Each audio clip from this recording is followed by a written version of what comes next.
Paging Michael and Colleen. Paging Michael and Colleen. You're listening to Scrubs Off, Bottoms Up.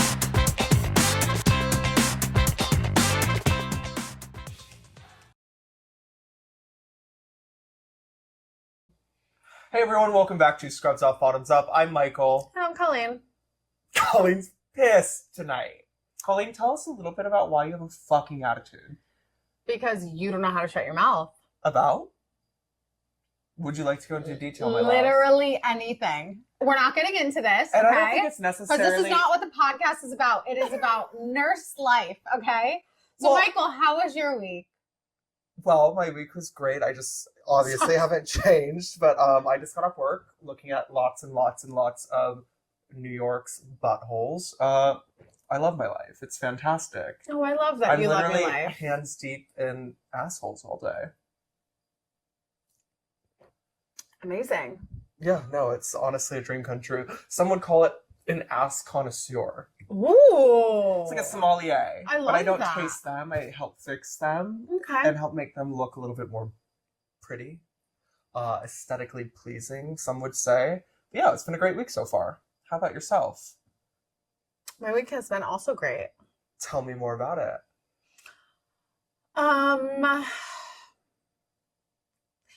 It annoys the crap out of me because I always say I worked. Okay, we all know. So from here on out, I've worked. Yeah. Okay, 3 days a week, once a month, 4 days a week. This week I'm working like 7 days because I'm taking a trauma class. I have to get certified. I have to be like certified trauma, whatever. Which Colleen going into it this morning, she's like, I'm not even an emergency room nurse. I don't know why I need the TNCC certification, but I love it. yeah, it's very fun. It's a right? 2-day thing, and I learned so much today. It's great. No, I'm actually obsessed. And we do, where I work, we do get traumas. Actually, quite a bit. You had a And patient- it's very weird because where I work, we get really everything. We Yeah. don't have a neuro ICU, so we get all of the neuro patients. We don't have, like, it's half medical, half surgical. And so if you're not cardiac, which the CCU, CTICU takes very little, like they don't take anybody that has something more than cardiac. Correct. So we get everything else. So we see lots, and there's lots of like, all the specialties kind of fight, which is so fun because It is I'm the interesting. middleman and I try to like be friends with everybody. And I'm like, guys, I don't know. But for example, recently you had a John Doe who came in. Those of you who don't work in healthcare, John Doe is a unidentified person, so they go by Jane or John Doe. And it was a patient who was hit by a train, correct? There's a lot. If you Google New York City, like Train hits. people getting struck by trains, it happens happens all the time. It's actually insane how often it happens. And most of the time, I mean, I don't always walk around with my ID. So like if something were to happen to me on the street and I'm alone, like no one would know who I am either. I would feel it in my bones if something happened to you. Yeah, you would. But also you're so fucking loud you... that I feel like anyone who knows you would be able to hear you like a bat signal. Oh, I'd scream. But what's crazy is, so a couple of years ago I was down in Chinatown. Yeah. And they had closed down the Canal Street station, and I watched them bringing somebody up, and they had flail chest. It was not the first time I'd seen flail chest, but when I say it was like paradoxical respirations, the chest was going crazy. We just had a whole simulation of this Did today. you actually? Yes. Okay, flail chest is wild. Can you explain flail chest to those who don't work in healthcare? Is what's the word? Asynchronous. No, synchronous. The two ribs have to be broken off, like broken in a row. It can't be one here, one, like you can't just have like random ribs broken. It's two ribs broken in a row. And when you breathe, like you can just see them go out and then back in. Yeah, right. Okay, so what I was getting at is like flail chest that I've seen, ribs have been broken in so many different places that it almost looks like their breathing is asymmetric or asynchronous. God. Like one side is moving while the other, it just looks like a mess, like a flail chest. You know what that's called? You're gonna die? Fuck, it's on my test tomorrow. We'll get back to you, folks. Yeah. After Colleen fails her test. But as you know, we talk about a lot of things healthcare, and we don't always know the most about things in terms of health. No, absolutely not. And that's the beauty of it. You don't have constantly to. learning. I mean, yeah.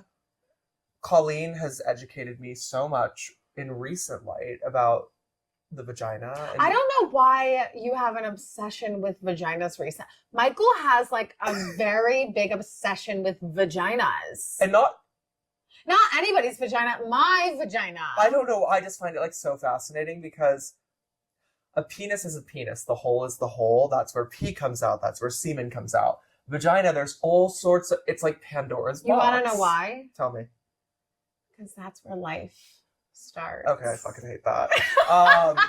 But literally, it's Colleen and I we're going through anatomy. Yeah. And you peel back layers and it's like an onion. No, but it is because it has so many roles. And actually, like I'm starting to love vaginas. Are you? Because no. you're okay, I was gonna say you're afraid to touch your own vagina. I don't like vagina. I just don't like them. They're just like fair enough. Yeah. With that being said, I do want to talk about kind of something on a more serious note, and I see it a lot at the clinic I work at, but the Gardasil vaccine and HPV or human papillomavirus. Okay. Were you vaccinated with the Gardasil vaccines? Absolutely, yeah. So do you remember the commercial back in the day? And with the jump rope? The jump rope. And I feel like in our era, like if you're in your late 20s, early 30s, there was a huge push for women to get the HPV vaccine because HPV can lead to cancer. Uh-huh. I don't think it was pushed nearly enough for men, and men are able to get the vaccine. Well, men don't have a cervix. Correct, but men can develop HPV. Wait, that's what it is. Cervical cancer, right? Correct. Okay. Woo. But essentially, this virus can create human papilloma warts on genitalia or the ass or asshole. And if men are not vaccinated against it and they have an outbreak, they develop these warts kind of over the entire area. And what are the warts? Well, they can be painful. They can be very irritating. Oh, and well, that's why. A lot of the time we have to go out and like surgically remove them. And so we see a lot of patients. So I wanted to take this time to like educate on the HPV vaccine, and you're able to get it at any age if you're way past the age of like your teens. That's actually crazy because I didn't know. Well, I knew men could get it, but I did not know there was any effect of men having it. Like I thought they were just the carriers.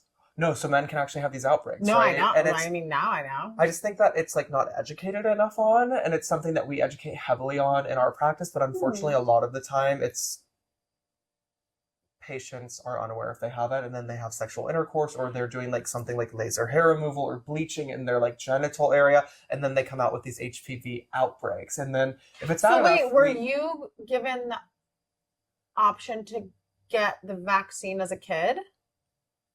That's a really good question. I was going to ask my mom, and I need to pull like my pediatric charts and see if I actually have it. But if not, I 100%, especially now that I'm single in New York City, I will 100% be getting revaccinated. And we'll make sure he's vaccinated ASAP, okay, everybody? ASAP. Okay, enough on that rant about... I gave my first tetanus shot the other day. Did you really? I had never given a tetanus shot. Why did you give it? It was like a trauma that came in. Okay. Trauma. I'm honestly a trauma nurse. Okay, I want to go down another rabbit hole really quick. Of what? About medications and something like a tetanus shot. I don't know why I was thinking of tetanus as a PPD, but I'm going to go down this really quick. So I work in aesthetics. Okay. Obviously, I do asses most of the week, but I also contract at a med spa and do faces, Botox, filler, PRP, blah, blah, blah, whatever. So we have the ability to dissolve hyaluronic acid based fillers. So let's say somebody comes in with like super botched lips, or they hate their lips that have been done. Kylie Jenner did it. We have the option to dissolve them. It's painful. We dissolve all the time. What I recently learned is Hylenex, which is a brand of hyaluronidase. Slow down, you're losing me. So hyaluronidase is the enzyme that we inject to break down hyaluronic acid based filler. And the brand is called Hylenex. And most filler is made with hyaluronic acid. Most. Okay, we're just going to leave it at that. We're going to say general because I'm dumb. I found out that 1 in 2,000 people have a reaction to hyaluronidase. Hyaluronidase is also only... Which is the dissolver. Correct.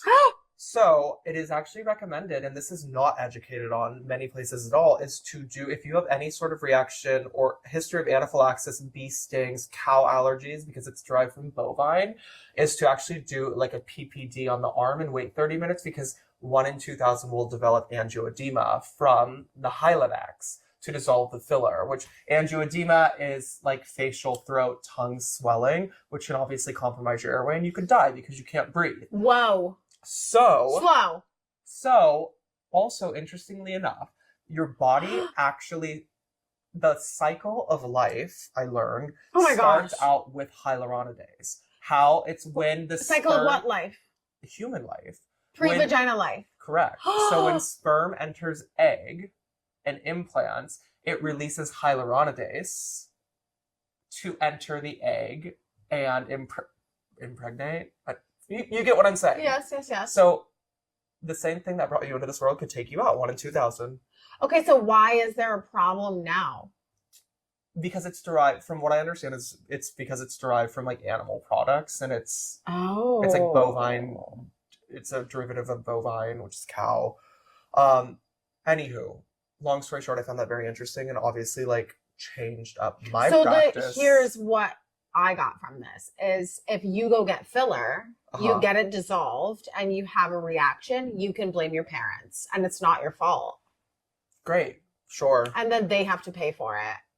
They have to pay for your ER bill? Your filler for the rest of your life. Okay, fair. I'm just saying. Okay. Education. What rabbit hole were you trying to go down? Well, I was going to go... Okay, I have... Oh, God. 2 things. Okay. When I was thinking of trauma, I've always been nervous of being in the situation to have to be a nurse on the outside of the hospital because I know how I'm not a trauma nurse. I was a tele nurse. Like I need some monitors. Yep. I need like X, Y, Z. It's so, the good Samaritan. It's exactly. Somebody has a medical emergency. So like I never want to like run up and be like, I'm a nurse prior to being now in the ICU. Now I feel more comfortable because I have the training and stuff. And being in New York City, honestly, because you get crazy stuff. Of course. And a few weeks ago, my biggest fear came true.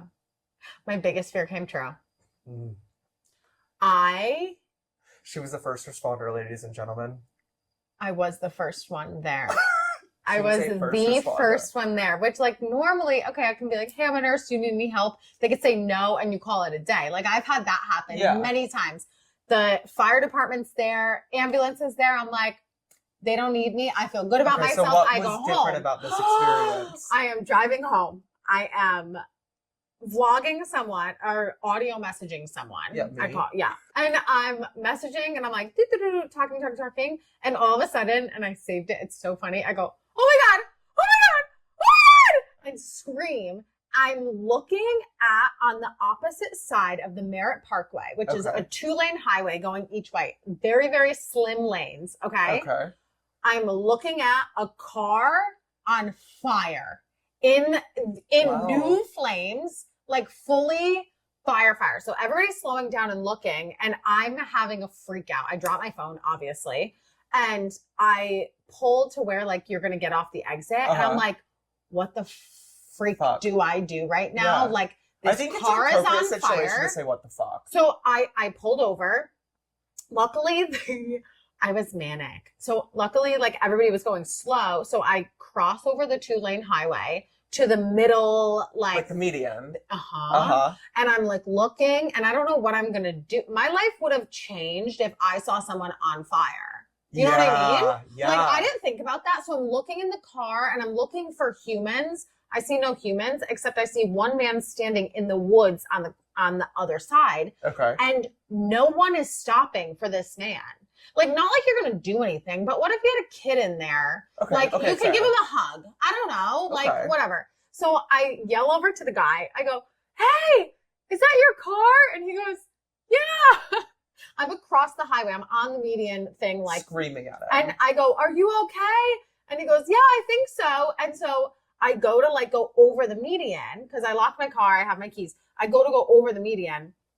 And the flames start like, new fire that starts like having little bombs. Oh yeah, like little. It starts being like, psh, And I was like, oh my goodness. Call 911, baby. I'm not doing that. So I run back to my car, cross over the highway again. Like, people are beeping at me. I'm like, Frogger. screw you guys. Like, can anybody stop? I go off the highway. I cross over to go the other way because I'd passed him just a little bit. And still, no one was there.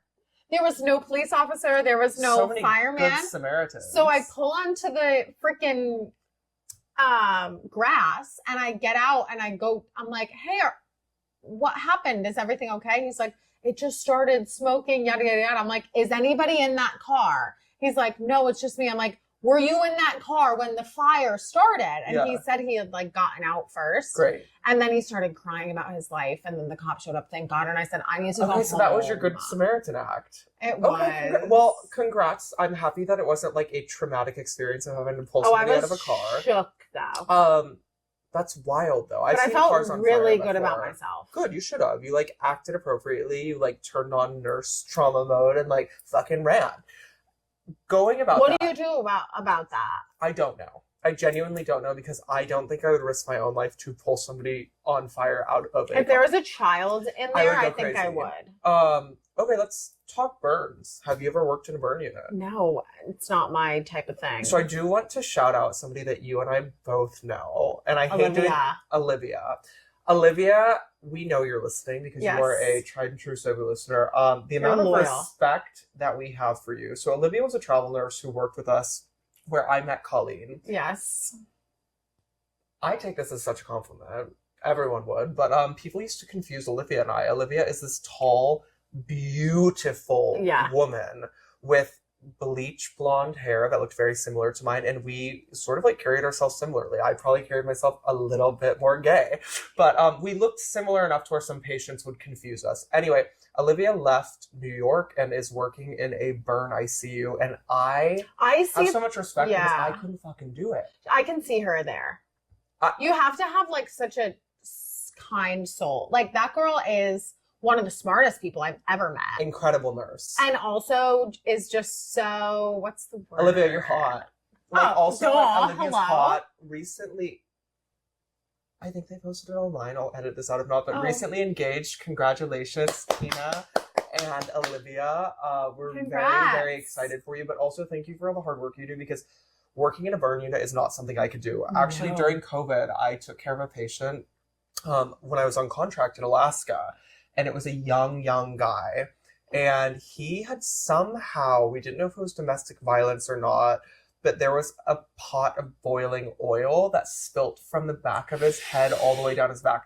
So I wanted to say he had like 30% covered in burns and like very severe burns on his body. That's a significant area. Yeah. So do you remember the Parkland formula from nursing school? I don't even know what you're talking about. It's like burn resuscitation where you like it's a number of hours times somebody's weight. Yes. Then it's how much fluid you basically try and get in somebody to resuscitate them post-burn.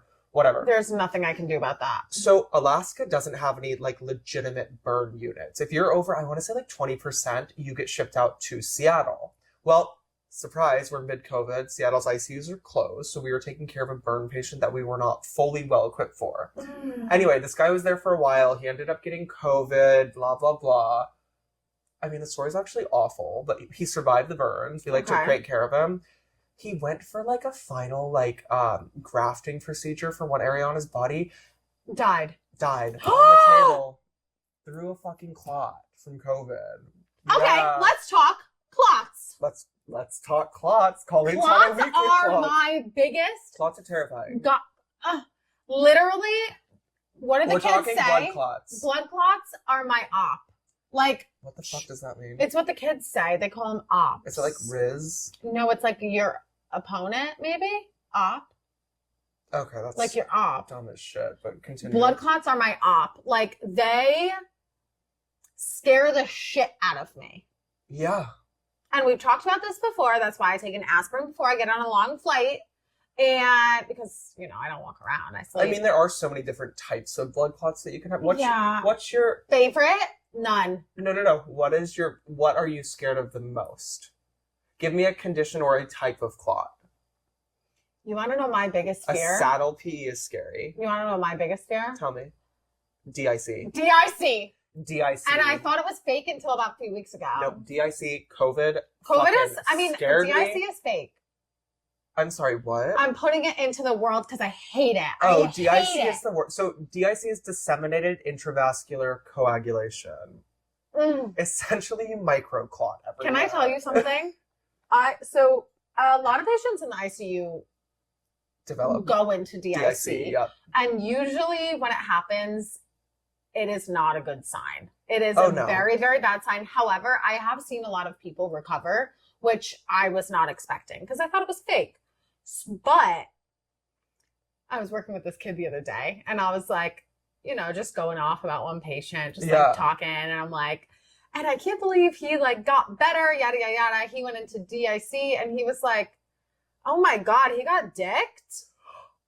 And I go, oh my God, I've never heard that before. And he goes, why didn't we think of that in nursing school? Like, because I feel like the first time I really heard about DIC was in COVID because a lot of COVID patients were going into DIC. Yeah. I had so many nasty codes and like intubations with patients. And it was like, oh, I remember But did DIC make sense to you?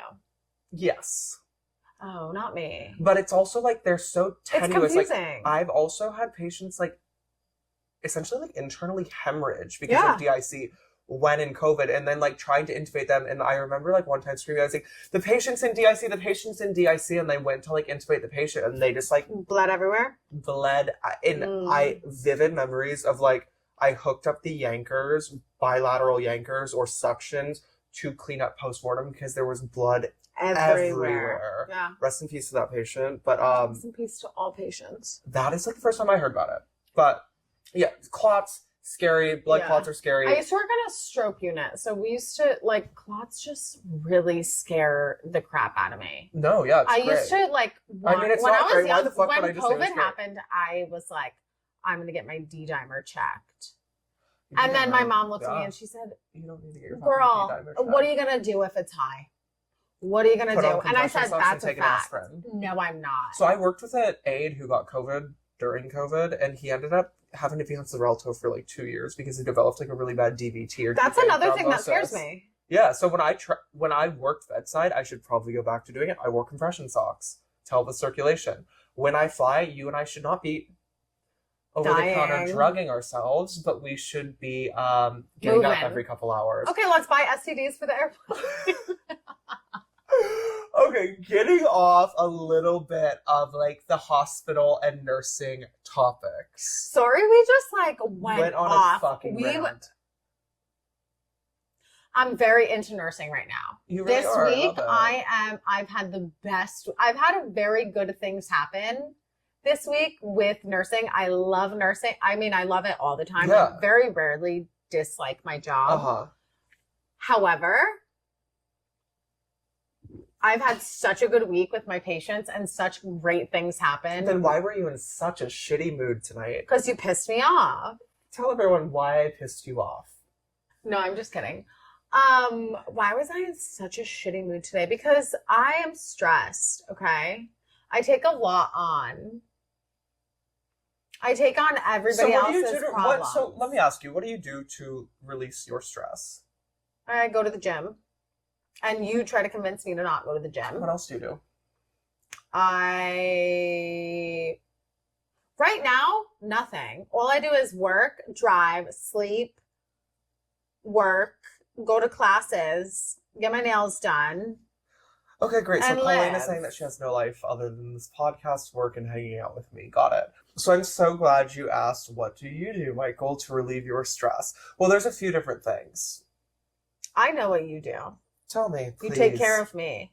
Oh, yeah, I do get really excited to see you. Last night, when it was time for him to go to bed, I was getting up to brush my teeth, and I hear him go into bed and go, and I go, Michael, why are you so stressed? No, and you said, like, why are you huffing and puffing? Yeah, I go, why are you huffing and puffing? He's like, I didn't know you heard that, but I just miss you already. I know. It's just like, we have like this weird lavender, like marriage situation. Yeah. Here's the deal. So I have always said I would never date in healthcare, right? Mm-hmm. Recently being out and proud about being out of my like long relationship, I am definitely like more open to the idea of meeting people who work in the healthcare field. Let me ask you, why did you always say that you would never date in healthcare?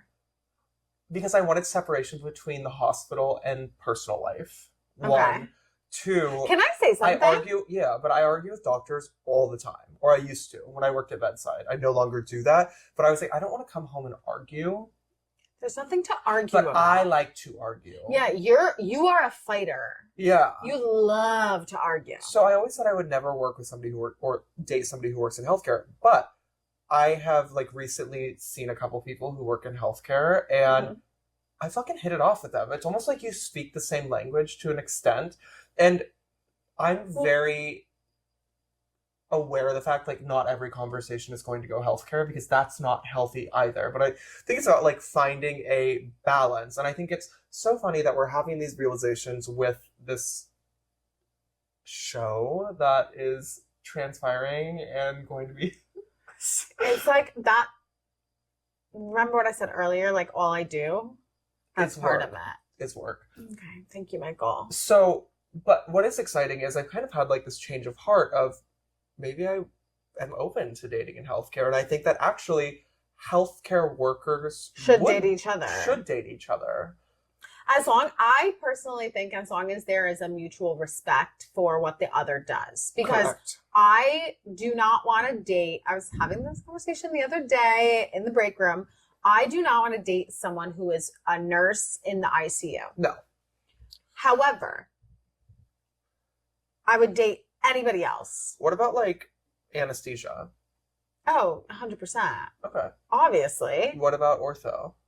Yes, we have this covered. We know. Those What about are internal all medicine? dateable, except Internal medicine. been there, done that. You know who you are. I couldn't date someone who works in a clinic. I could not date a clinic doctor. No, I'm talking like a family clinic. Okay. Well, like an urgent care. You're in like a surgical clinic. Like there's surgery there. There's like. So, God, I just had a really good point and I just fucking lost it. Oh, dating. Okay. The best icebreaker is telling them what my job is. Oh, yeah. How do you explain it? Okay. Because I don't know how I explain yours. Let's role play really quick. Okay. So I'm talking to you, whatever. Hey, man. Okay. It's like so nice to meet you. You look better in person than like on your Instagram. I know. So, man, what's your job? You must be a model. No, I actually work in aesthetics, specifically anal aesthetics. And then typically people's jaws drop. Whoa. And they're like, so what does that mean? And they're like, hole talks? And I said, yeah, that has something to do with it. But I like go into explaining that I work for like a well-known gay I thought we were role playing. Oh. Yeah, so I work in this clinic. What type of clinic? An asshole clinic. I work for a well-known gay proctologist. I run the aesthetic department there. So I do anything ass related at this clinic. Can you show me some now? You want to see mine? No, but it is a great icebreaker because a lot of people have, listen, it's like aesthetics. A lot of people think about getting Botox in their face. A lot of people don't. So I get 50-50 of like, oh, I've heard of like bleaching your asshole or hole talks, right? Half of them are like, what the fuck does that even like have to do? No. Or a part of them have been like, oh my God, I know somebody who's been to your clinic, or oh my gosh, I've seen you online, which is fine. But it is the best icebreaker. It's that and I'm from Alaska. That is cool too. It's just like a very niche job to have. And wait, I'm mad. About what? Because I'm just a nurse from Connecticut. No, you're an ICU nurse who got her master's degree. Oh, okay. You're hot as fuck. Okay, keep going. I can't say that thing anymore. Okay, never mind. No, but that is really cool. Great, thank you. And Michael, what are you doing for Halloween? Actually, I would love to talk about something. Okay. No, I wouldn't. You can't give me a mental stiffy and then just take it away. I have this thing. Okay. Okay. I haven't done it at my current job, but as a traveler, I used to be like buddies with people from different units. Okay. To get what I wanted. Okay. Go on. And so I do this thing. It's called manipulation. I do it all the time. And all the time. There are some times that in my current job, we have emergency department residents that come in and out. Are they hot? And some, yeah, 100%. Because they're like on edge at all times. Like they're kind of rigid. They have like some pent up energy that they need like rigid. A release. Like they will pull a tube out just to put it back in, just because they need some action. That's okay. Kind of, like, wait, that's kind of hot. That's kind of like a little bit of like med fet porn. No, they're like, some of them are a little too much though. You're getting a little too excited. No, they're on like 7 energy drinks and they're running around the unit, and it's like I'm trying to relax. Okay, your story. But oh fuck, everyone! Classic Colleen forgot what she was saying mid-story. However, wait, no, what was I talking about? Manipulation. So when they wrap, like they have like short man syndrome is what I like to call it, even if they're not short, but they don't understand. So when a nurse texts you or Epic chats you or says something to you and says, hey, do you think, this is how it goes. If they say, hey, do you think we should do this? That's the nurse saying, that is the nurse you need to order this. Saying this needs to be done and I'm giving you the opportunity to do it. And to not make you look stupid as fuck. And I'm not going to embarrass you in front of your friends. Or your attending, yes. However, there have been so many times where they don't get that point. And I think that every single med student should learn this. Because when they go into the hospital in their residency, we're not asking for no reason. No, if the nurse says, hey, comma, the patient's sedation should go up to XYZ. Or I went ahead and bumped the patient's sedation. Remember when you wrote that order? Or you say, hey, this is happening. This is happening. Do you want me to do this? And you do not agree with me? That means I've seen this before. I've done this before. And the answer is yes. Thank you so much. Not even a thank. I don't need a thank you. Yes, you do it. Well, okay. Just put in the fucking order. That's a fact. Just put it in. So I've learned this whole manipulation thing from a small girl. So what do? Stroke their ego? Yeah. To get what you want, sometimes, yeah. It depends on the person. I have personally found there are 2 groups, and one group of people will come up to you and say, yo, I have never seen this. What do I do? Like I've been in an emergency where and she was a very high up resident. She was like the chief resident at the time. Mm-hmm. And she was like, what do I do? And I will say, I don't know. If I don't know, I'm not going to pretend I know. Yeah, no, absolutely and no nurse will pretend they know if they don't know, because there's no point. I agree. But if the nurse knows, I they're going to appreciate it. Yeah, and I'll say, I'll go find a nurse who has done this, who has seen this, who might know. Something brilliant about humility, especially in healthcare. But then there's others where they simply will not. Like the other day. Grab my tits. Not the other day. A while ago. It was the other day, but I'm not going to call them out. You know, simple thing, okay? Potassium is 3.6, which is okay. Fine.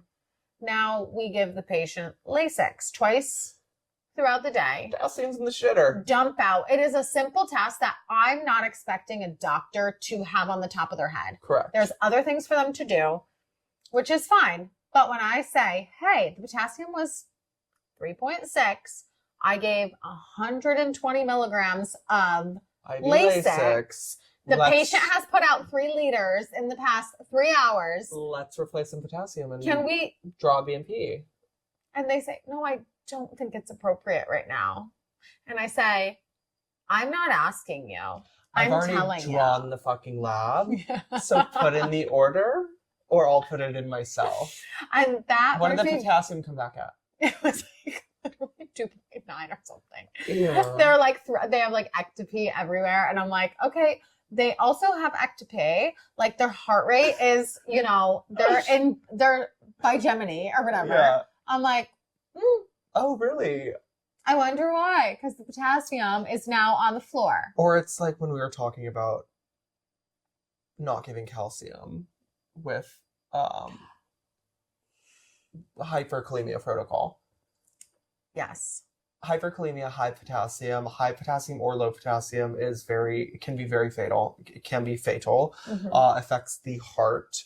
Hyperkalemia, so high potassium levels. You essentially can bring it down by giving IV dextrose With insulin. with insulin and IV calcium gluconate. But people forget, this is an educational moment. We're being very nursey. Yeah, I know. You give the calcium first to protect the heart. The membrane of the heart. Because the heart can go into a crazy like Wide rhythm. complex. And it does. 9 times out of 10, if your potassium is really high, you do have, not 9 times out of 10, I'm not sure, but you always give calcium first to protect the heart. That's the most important. Then you give the insulin, which pulls the potassium into like the extra space or whatever. You give the dextrose so that you don't die. And then, but people forget about the calcium. Which then can affect their heart. Well, I feel like this has been a very medical heavy episode of Scrubs Off Bottoms Up. So anywhere from eat your bananas to play with your asshole. I think it's been an educational session for us. Sure. Yeah, we love it. All right, folks, with that being said, this girl's tired. She cannot finish a thought, and she needs to go meet a friend. You. With that being said, Scrubs off. Bottoms up, babe. Cheers, babes.